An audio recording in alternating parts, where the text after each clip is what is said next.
مجسم جانے کائنات احمد مجتبی حضرت محمد مصطفیٰ صلی اللہ علیہ وآلہ وسلم کی بارگاہ میں ہدیہ درود و سلام پیش کرنے کے بعد میرے نہایت ہی واجب الاحترام بزرگوں دوستوں عزیز بھائیوں، گزشتہ جمعۃ المبارک کے خطبہ میں ہماری گفتگو کا عنوان یہ تھا کہ حضرت سیدنا امام حسین علیہ السلام نبی اکرم صلی اللہ علیہ وآلہ وسلم کی سیرت کا کامل عکس ہیں۔ آج بھی انشاءاللہ العزیز اسی موضوع پہ ہماری گفتگو ہے۔ اللہ تعالیٰ کی بارگاہ میں دعا ہے بندہ نچیز کو حق سچ بیان کرنے کی توفیق عطا فرمائے اور ہمیں سنا کر نبی اکرم صلی اللہ علیہ وآلہ وسلم اور آپ کے اہل بیت اطہار کی، آپ کے جمیع صحابہ کی سچی پکی محبت اور غلامی نصیب فرمائے۔ جیسے حضرت سیدنا امام حسین کی صورت حضور علیہ السلام کی صورت کا عکس ہے، اسی طرح حضور علیہ السلام کی سیرت کا آپ کی سیرت عکس ہے۔ یعنی آپ کی سیرت کو دیکھتے ہیں، حضور کی سیرت یاد آتی ہے۔ میں ذکر کر رہا تھا، علم کے حوالے سے بات ہوئی تھی اور عبادت کے حوالے سے اور سخاوت کے حوالے سے یہ بات ہو رہی تھی کہ حضور کی عبادت سبحان اللہ، اور حضرت امام حسین کی عبادت کی دیکھیں تو سبحان اللہ۔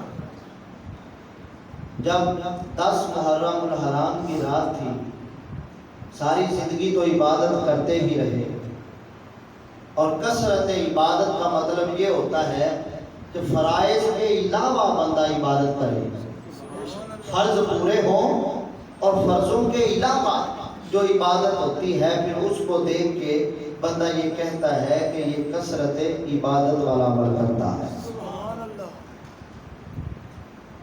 10 محرم الحرام کی جو رات تھی، ساری رات عبادت میں گزرتی ہے، ذکر میں گزر رہی ہے، تلاوت قرآن مجید میں اور دعاؤں میں مشغول رہ کر رات کو گزارا جا رہا ہے۔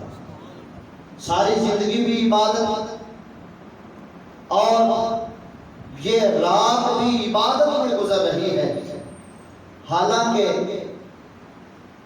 بھوکے پیاسے ہیں، دن میں روزہ ہوتا ہے، اور اب اس رات جو کربلا میں آپ کی دنیا کی زندگی کی آخری رات تھی، اس رات میں آپ عبادت میں اس قدر مگن ہیں کہ ساری رات عبادت میں گزر رہی ہے، دعائیں مانگ رہے ہیں، اور پھر جب دن چڑھتا ہے،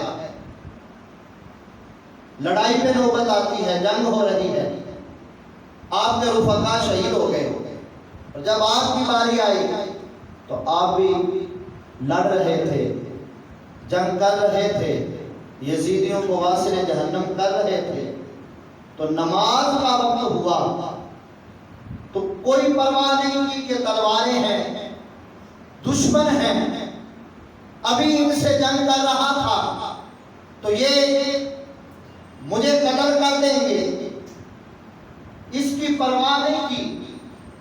اور ساتھ ہی جو خواتین ہیں پردے میں، بیمار حضرت سیدنا امام زین العابدین ہیں، یہ ساری چیزیں ان کے پیش نظر تھی، ان کی پرواہ نہیں کی، اور کہا پھر کیا ہوا کہ تلواریں ہیں، تلواروں کے سائے میں بھی ہم عبادت کو نہیں چھوڑیں گے، دشمن سر پر ہے پھر بھی عبادت نہیں چھوڑیں گے۔ کیوں؟ اس لیے کہ ساری زندگی جو مشن تھا اسی مشن پر آج بھی میں کاربند رہوں گا۔ ساری زندگی عبادت میں گزری ہے تو پھر کوئی یہ نہ کہے کہ نواسہ رسول صلی اللہ علیہ وسلم رضی اللہ عنہ جب دشمن آیا، خطرہ لاحق ہوا تو اب عبادت سے بھاگ گئے، عبادت کو چھوڑ دیا، وہاں دشمنوں کے سامنے تلواروں کے سائے میں بھی آپ نے نماز پڑھ کر اور سجدہ کر کے یہ جو سجدے میں جان دی ہے، یہ سجدہ جو کیا تھا یہ اس سجدے کی لاج رکھ لی ہے کہ جو نانا نے سجدہ لمبا کر دیا تھا۔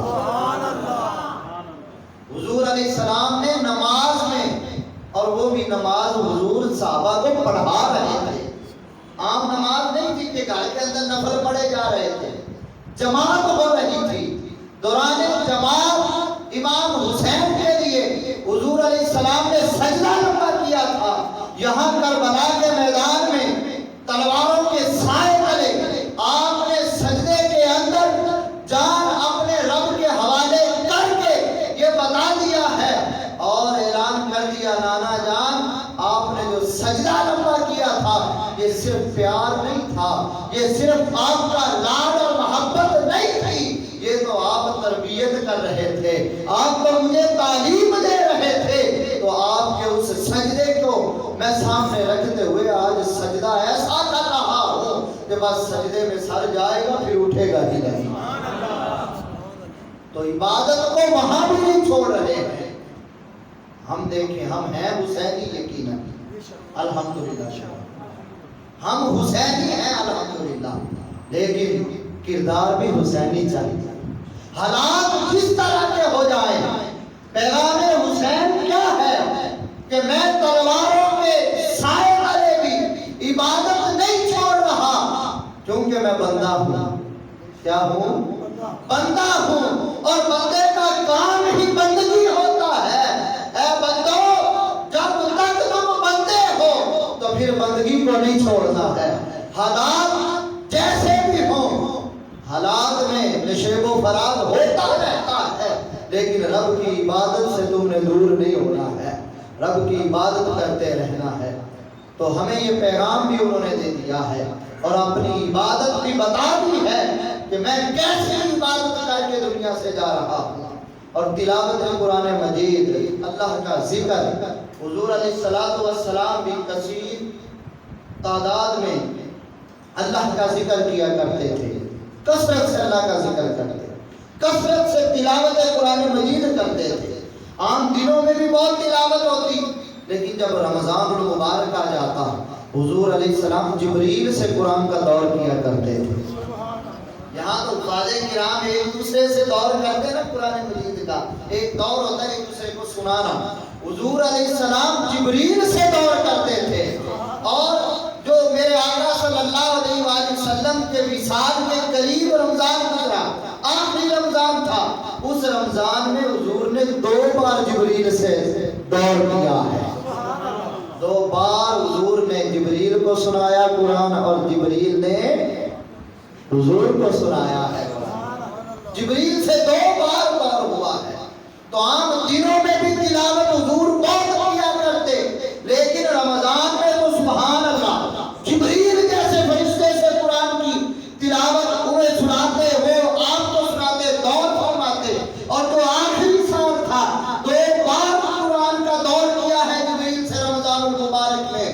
اور حضرت امام حسین کا جو آخری وقت ہے، آخری رات بھی تلاوت قرآن میں گزر رہی ہے. اور جو لوگ آپ کے ساتھ تھے وہ جب جنگ کے لیے جاتے، آپ تلاوت قرآن میں مشغول ہیں، دعاؤں میں مشغول ہیں، اللہ کے ذکر میں مشغول ہیں. جب شہادت ہو جاتی ہے، نیزے پہ سر بلند ہو جاتا ہے، تو پھر بھی وہاں قرآن کی تلاوت جاری ہے. کہا میرے نانا جان ایسی تلاوت کرتے تھے کہ جبریل سے 2 بار ان کا دور ہوتا ہے. آخری لمحات میں جبریل سے 2 بار دور فرمایا ہے. یہ آپ کی کثرت تلاوت قرآن کی طرف اشارہ ہے. تو میں بھی نیزے پہ سر بلند بھی ہو جائے گا، تلاوت قرآن کر کے بتاؤں گا کہ جیسی میرے نانا تلاوت کرتے تھے میں بھی انہی کا نواسا ہوں، ویسی تلاوت تمہیں کر کے سنا کر جاؤں گا. تو نیزے میں سر بلند بھی ہوا، وہاں بھی تلاوت قرآن جاری ہے. یہ ایسا کاری ہے، ایسی تلاوت قرآن کی کائنات میں کسی نے نہیں کی ہوگی. تو حضرت امام حسین حضور کی سیرت کا عکس ہے. اور سخاوت میں نے عرض کیا تھا، اس حوالے سے بہت سارے واقعات ذکر کیے. نبی پاک علیہ السلام کے در پہ جو بھی آیا ہے کبھی خالی نہیں گیا، اور حضرت سیدنا امام حسین کے در پر بھی جو آیا ہے کبھی خالی نہیں گیا ہے.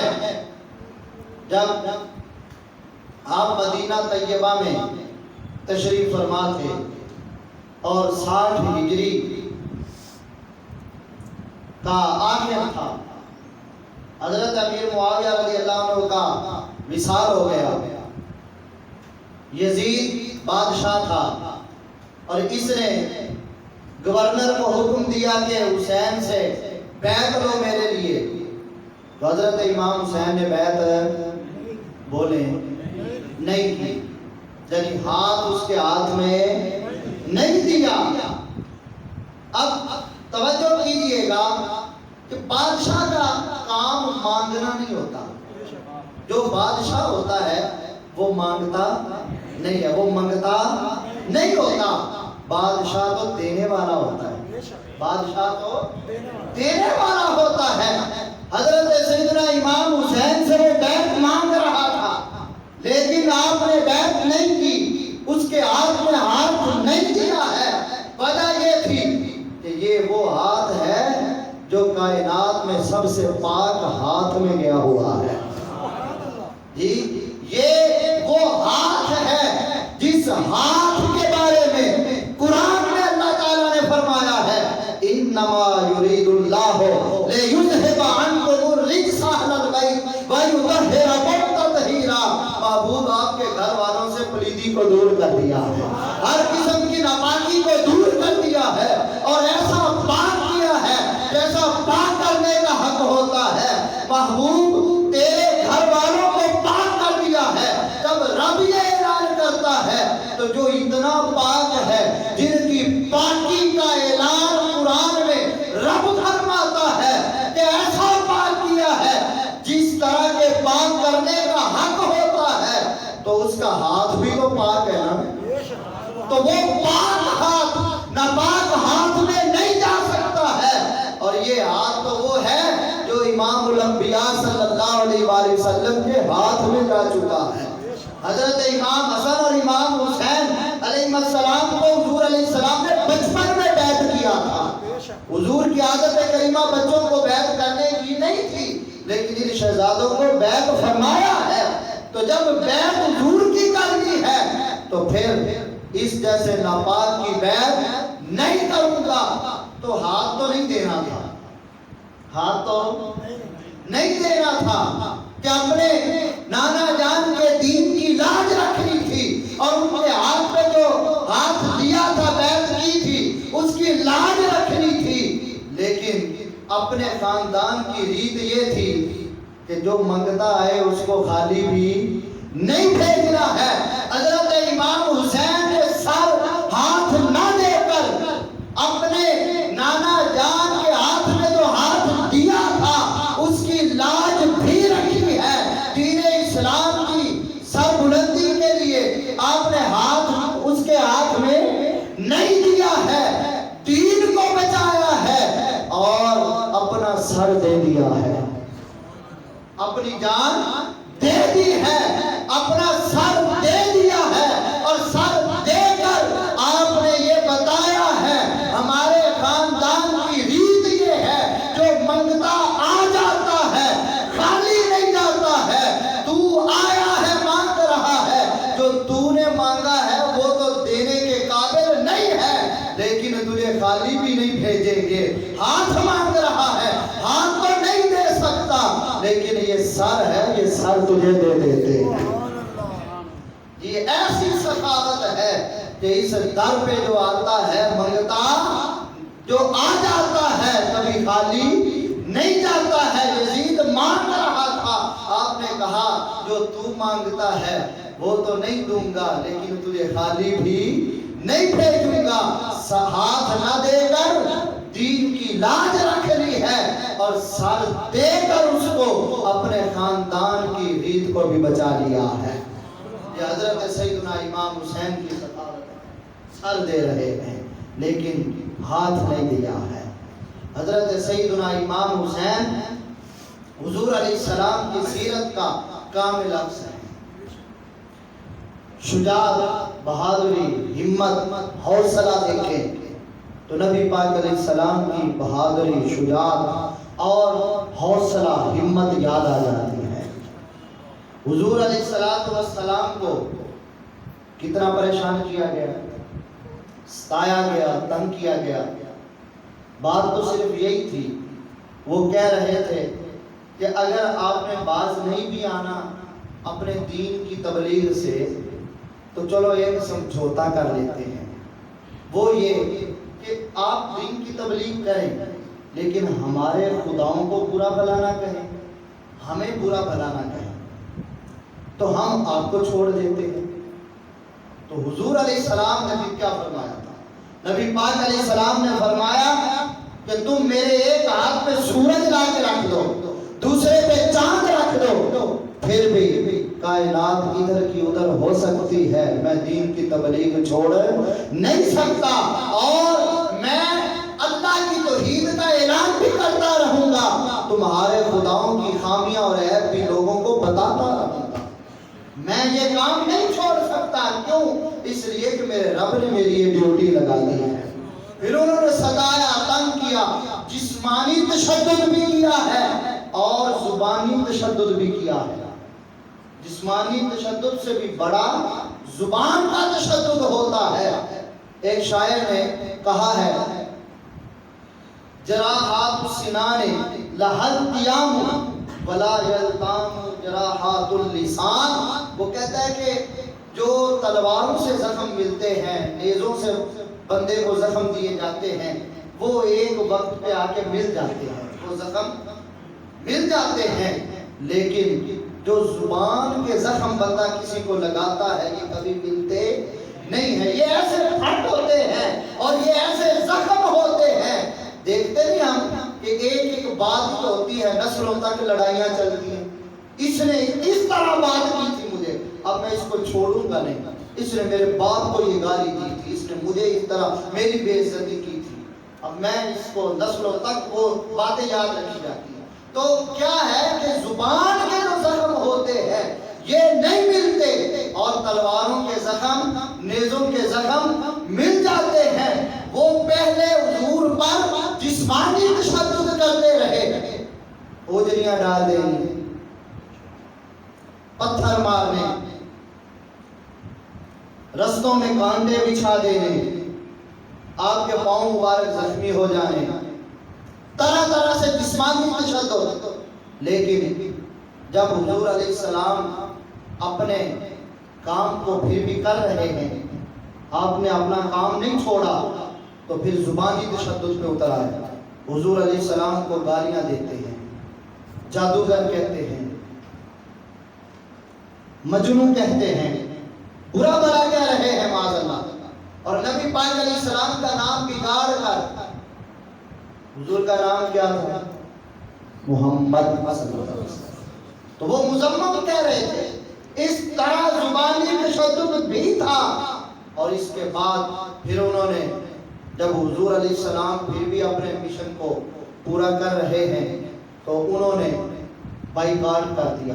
شیب ابی طالب کے اندر 3 سال تک بائیکاٹ رہا، آپ اور آپ کے خاندان سے تعلقات توڑ دیے، اور حضرت ابو طالب کے حوالے سے وہ شیب ابی طالب وہ آپ ہی کی جگہ تھی، تو وہاں محصور کر دیا گیا آپ لوگوں کو، آپ کے خاندان کو۔ اور یہاں یہ بات بھی میں ذکر کروں کہ حضرت ابو طالب پھر آپ کے ساتھ وہاں شفقت کیسی کرتے، محبت کیسی کرتے، کہ دشمن ہیں یہ جان کے، حضور علیہ السلام کی جان کے دشمن ہیں، تو وہ جب رات ہوتی تو کبھی حضرت علی کو فرماتے کہ تو محمد مصطفیٰ صلی اللہ علیہ وسلم کے بستر پہ سو جا، اور انہیں اپنے ساتھ سلا لیتے، حضور کو اپنے ساتھ سلا لیتے۔ کبھی جعفر کو کہتے تو ان کے بستر پہ سو جا، اور انہیں اپنے ساتھ سلا لیتے۔ تو اس طرح وہ شفقت اور خدمت کر رہے تھے کہ کہیں ایسا نہ ہو کہ کوئی حملہ کرے اور میرے محمد پہ حملہ ہو جائے، صلی اللہ علیہ وسلم حفاظت کر رہے تھے۔ میرے بیٹے قربان ہوتے ہیں تو ہو جائیں، میرے بیٹے اس طرح کے لاکھوں بھی ہوں تو اس محمد پہ قربان ہیں، صلی اللہ علیہ وسلم۔ تو وہ اس طرح قربانیاں دے رہے تھے، تو اتنا وہاں محصور رنگ کے بھی تشدد ہوا، لیکن حضور علیہ السلام نے ہمت نہیں ہاری۔ آپ کے پائے استقلال میں ذرہ بھر بھی لرزش نہیں آئی ہے، اور ادھر حضرت حضرت امام حسین کی ہمت حوصلہ اور بہادری دیکھتے ہیں تو حضور کی ہمت اور حوصلہ یاد آ جاتا ہے۔ کربلا کے میدان میں جب رفقا شہید ہو چکے، لاشیں اپنے ہاتھوں سے اٹھا اٹھا کر خیموں میں لا رہے ہیں، پھر بھی ہمت ہے کہ وہاں جا کر تلوار پکڑ کے ان کے ساتھ لڑائی کر رہے ہیں۔ یہ ہمت ہے، حوصلہ ہے۔ لڑائی بھی ہو رہی ہے، ان کے ساتھ جنگ ہو رہی ہے، تلوار چلا رہے ہیں، اور تلوار بھی اس تیزی سے چلتی ہے کہ جیسے گاجر مولی نہیں کٹتی، اسی طرح یزیدیوں کو کاٹتے واسطے جہنم کرتے ہیں۔ تو جب نماز کا وقت ہوتا ہے تو میرے امام نے پھر تلوار کو روک دیا ہے۔ تو عرض کرنے کا مقصد یہ ہے کہ حضرت سیدنا امام حسین کے پائے استقلال میں ذرا بھر بھی لغزش نہیں آتی۔ وہاں تو رستم جیسا پہلوان بھی ہوتا تو وہ ڈگمگا جاتا، اس کے پائے استقلال میں لغزش آ جاتی، لیکن حضرت امام حسین یزیدیوں کے سامنے استقامت کا پہاڑ بن کر کھڑے رہے اور لڑتے رہے، یہاں تک کہ جب سجدے میں پہنچے تو پھر آپ کی شہادت ہوتی ہے۔ تو یہ بات ایسی نہیں ہے کہ رستم کے ساتھ ایسا ہی ہوا۔ رستم پہلوان بڑا معروف پہلوان ہے، یہ شاہی پہلوان تھا۔ ایک نوجوان تھا، اس کا بھی بڑا اس علاقے میں آ کر اعلان تھا، کوئی بھی پہلوان میرے مقابلے میں آئے تو میں اس کو چھوڑوں گا نہیں، میں اس سے جیت جاؤں گا، وہ ہار جائے گا۔ یہ اس کا اعلان تھا۔ لوگوں نے آزمایا بھی، بڑے بڑے پہلوان آئے، تجربہ کار پہلوان، لیکن وہ نوجوان کے سامنے آ کر ذرا بھر بھی نہیں ٹھہرتے، آتے ہیں بس وہ فوراً ہی اس کو زیر کر دیتا ہے۔ بادشاہ کو بڑی پریشانی ہوئی، اور رستم اب ریٹائر ہو چکا ہے، بوڑھا ہو چکا تھا، لیکن سکھاتا تھا گر پہلوانوں کو۔ بادشاہ نے کہا بھئی میری اب عزت کا سوال ہے، تو اس پہلوان کے سامنے جا، اس سے مقابلہ کرا، وہ مجھے للکار رہا۔ میں نے کئی بار اس کے سامنے بھیجے ہیں اپنے پہلوان، تو وہ زیر ہو جاتے ہیں۔ اس نے کہا ساری زندگی میں کسی سے ہرا نہیں، جیتتا رہا، تو میں تو میدان کا بادشاہ ہوں، اب آخر عمر میں مجھے بڑھاپے میں کمزوری میں بھیج کر تو زیر کروا کر میری ساری زندگی پر پانی پھیرنا چاہتا ہے۔ بادشاہ نے کہا تیری زندگی اپنی جگہ پہ ہے، میری اپنی عزت کا سوال ہے، اب میں کیا کروں، جا تو۔ رستم جاتا ہے، ٹائم مقرر ہوا تو، اور یہاں یہ بات رک کر ذکر کروں کہ رستم چونکہ بادشاہ کے ساتھ ہی رہتا تھا، شادی اس کی ہوئی تھی، اور اس کی بیوی امید سے تھی کہ جب یہ گھر سے آیا تھا، اب اس کے بعد ابھی گھر گیا ہی تھا، کئی سال گزر گئے، پیچھے بیوی کے ہاں لڑکا پیدا ہوا اور وہ بھی بڑا ہو کر پہلوان بنا تھا۔ اب رستم کی اس پہلوان سے لڑائی ہوئی، رستم تجربے والا تھا لیکن وہ زور والا تھا، طاقت تھی، اس نے اپنی طاقت کے بل بولتے پر اپنی ہمت اور قوت کے ذریعے اس کو زیر کر دیا، نیچے گرا دیا۔ جب رستم کو گرا دیا، اس کے پاس خنجر تھا، نیچے سے ہی اس نے چلاکی سے اس پر وار کیا، اس کے پیٹ میں خنجر لگا اور وہ زمین پر گر پڑا، پہلے اس کے اوپر تھا پھر سائڈ پہ گرا، اور اب وہ قریب المرگ ہے، اور وہ قریب المرگ ہوتے ہوئے بھی رستم کو کہتا ہے جب مجھے میرے باپ کو پتا چلے گا نا کہ تو نے مجھے قتل کیا ہے تو وہ تجھے چھوڑے گا نہیں۔ اس لڑکے نے یہ کہا کہ جب میرے باپ کو پتا چلے گا کہ تو نے مجھے قتل کیا ہے تو وہ تجھے چھوڑے گا نہیں۔ رستم بڑا پریشان ہوا کہ کون ہے اس کا باپ جس کا یہ حوالہ دے رہا ہے، پوچھا کون ہے تیرا باپ، کہا میرے باپ کا نام رستم پہلوان ہے۔ جب اتنا سنا نا رستم نے، اسی وقت اس کی سانس رک گئی اور اس کی جان نکل جاتی ہے۔ جب سنا کہ بیٹے کو اپنے ہاتھ سے میں نے قتل کر دیا ہے تو پھر جان نکل جاتی ہے، برداشت نہ کر سکا۔ واہ حسین، تیری عظمت کو سلام، بیٹے بھی شہید ہو رہے ہیں، بھائی اور رشتہ دار، دوست احباب، غلام شہید ہو گئے، لیکن پھر بھی ہمت ہے، حوصلہ ہے، تلوار لے کر مقابلے میں جاتے ہیں اور لڑتے ہیں، بتاتے ہیں کہ یہ نبی پاک علیہ السلام کا خون ہے اور یہ مولا علی کا بیٹا ہے۔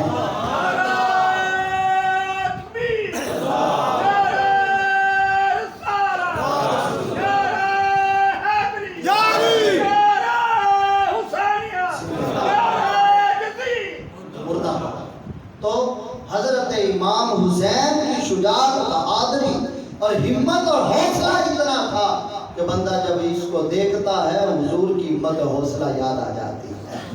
اللہ تبارک و تعالی ہمیں سیدنا امام حسین علیہ السلام کی سچی پکی محبت اور غلامی نصیب فرمائے۔ وما علیہ